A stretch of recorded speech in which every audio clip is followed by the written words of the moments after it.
he na zagi durin uwarka da kake takamar cewa ka fi son tafiye da kowa.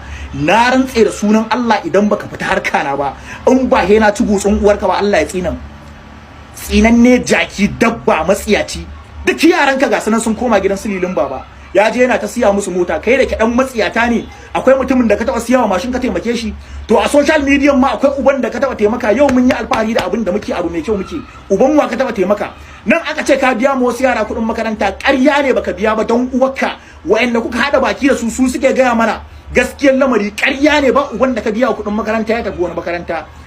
Jaki, na rantse sai na maka bidiyo kwaya 100 kwanan nan har azumi ta kama don uwarka.